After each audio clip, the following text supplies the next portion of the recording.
السلام علیکم ورحمۃ اللہ وبرکاتہ۔ آج میں آپ حضرات کے سامنے بہت ہی پیاری حدیث سنانے جا رہا ہوں کہ قتل کرنے کا گناہ کیا ہے، اور اگر کوئی انسان کسی کو ناحق قتل کرتا ہے تو قتل کا گناہ کس کو پڑے گا؟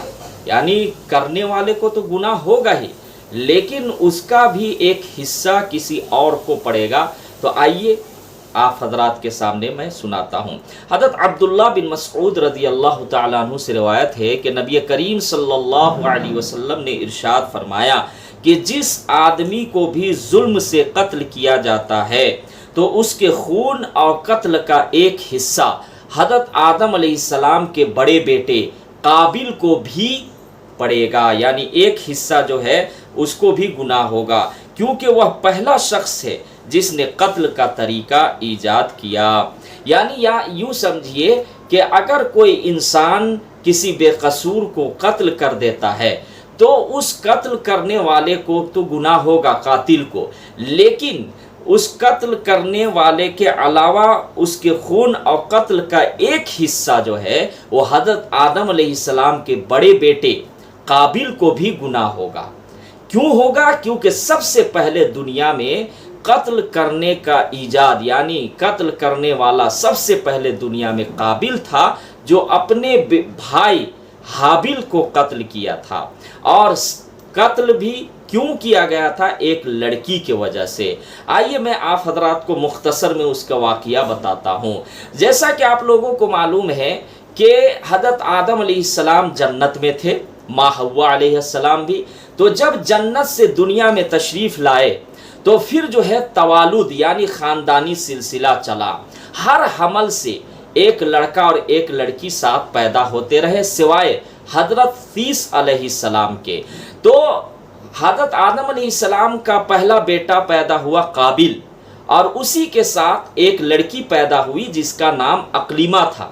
پھر کچھ مدت کے بعد ایک بیٹا پیدا ہوا جس کا نام تھا حابل، اور اسی کے ساتھ ایک لڑکی پیدا ہوئی جس کا نام تھا یہودا۔ اب اس کے بعد قانون شریعت کے مطابق اللہ کا حکم یہ آیا کہ اب جو ہے قابل کا جو نکاح ہے وہ یہودا کے ساتھ، اور حابل کا جو نکاح ہوگا وہ اقلیمہ کے ساتھ، کیونکہ الگ الگ حمل سے پیدا ہونے والے بچے الگ الگ خاندان کہلائے۔ لیکن قابل جو ہے وہ ضد کرنے لگا، یعنی آدم علیہ السلام کا بڑا بیٹا ضد کرنے لگا کہ نہیں، میں تو اپنے ساتھ جو میرے ساتھ پیدا ہوئی ہے لڑکی اقلیمہ، یعنی اپنی بہن ہی سے، تو اسی سے میں شادی کروں گا۔ قابل ضد کرنے لگا۔ اب اس کے بعد حضرت آدم علیہ السلام سمجھاتے ہیں، لیکن وہ ماننے کو تیار نہیں تھا کہ بھائی یہ ایسا نہیں ہو سکتا ہے کہ جو تم اپنے ساتھ ہی پیدا ہونے والی لڑکی سے تم شادی کرو گے۔ حضرت آدم علیہ السلام خوب سمجھائے، لیکن اس کا بڑا بیٹا سمجھنے کو تیار نہیں۔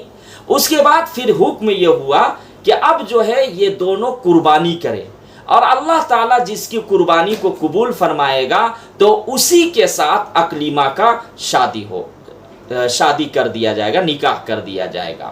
اب اس کے بعد پہلے زمانے میں قربانی ایسی ہوتی تھی کہ آسمان سے ایک آگ آتی تھی، اور اس کے بعد جس کو بھی جلا دیتی سمجھے کہ قربانی ہو گئی۔ اب اس کے بعد جو ہے قابل جو ہے وہ اپنے جو ہے غلہ سے جو ہے اناج لاتا ہے، اور اسی طریقے سے حابل دمبا لاتا ہے، اور اس کے بعد آسمان سے آگ آتی ہے اور حابل کے دمبا کو جلا دیتی ہے۔ یعنی یوں سمجھیے کہ حابل کی قربانی قبول ہو جاتی ہے۔ اب اس کے بعد یہ جو تھا آدم علیہ السلام کا بڑا بیٹا قابل، یہ پھر بھی نہیں ماننے لگا، جبکہ حابل صحیح ہے اپنی جگہ پر، اس کی قربانی بھی قبول ہو گئی، لیکن اس کا بڑا بیٹا ماننے کو تیار نہیں۔ اب اس کے بعد یوں ہوا کہ قابل جو ہے وہ اپنے بھائی سے حسد کرنے لگا، جلنے لگا، اور جلنے کی بنا پر قابل اپنے چھوٹے بھائی کو جو ہے قتل کر دیا۔ یہیں سے سب سے پہلا قتل کی شروعات ہوئی۔ اب یہاں جو حدیث میں نے تذکرہ کیا کہ جو بھی اگر کوئی انسان ظلم کے ذریعے سے ناحق کسی کو قتل کر دیتا ہے تو قتل کرنے کا گناہ، یعنی قاتل کو تو ہوگا، اس کو بھی گناہ ہوگا جس نے قتل کیا، لیکن حضرت آدم علیہ السلام کے بڑا بیٹا قابل کو بھی ہوگا کیونکہ اس نے سب سے پہلا قتل کیا تھا۔ جس طریقے سے حدیث کے اندر ہے کہ اگر کوئی آدمی برائی پھیلاتا ہے اور برائی پھیلانے کے بعد وہ مر جاتا ہے، مثال کے طور پر کسی نے گانا بنایا، کوئی ناچ ڈانس کی ویڈیو بنایا، اب وہ دنیا سے چلا گیا، اب جتنے بھی لوگ اس ویڈیو کو دیکھیں گے، گانا والی ویڈیو کو، ڈانس والے، تو اس مرنے والے کو بھی گناہ ہوگا۔ کیوں ہوگا؟ کیونکہ یہ گناہ جاریہ کر کے چھوڑا ہے، جتنے بھی لوگ دیکھیں گے اس کو گناہ ہوگا۔ جو ٹک ٹاک میں اور بھی جتنی بھی لوگ ہیں جو ویڈیو بناتے ہیں ڈانس کے اور گانا اور یہ اور وہ فیمس ہونے کی وجہ سے، جب وہ مر جاتے ہیں تو اس کو مرنے کے بعد بھی گناہ ملتا ہے۔ اور ایک ہوتا ہے صدقہ جاریہ، یعنی کوئی اچھائی کا پھیلا کے مر گیا، کوئی قرآن و احادیث کی تعلیم دے کر، چاہے جس اعتبار سے ہو، یعنی یوں سمجھیے میں آپ کو سوشل میڈیا میں قرآن و احادیث کی باتیں بتا رہا ہوں۔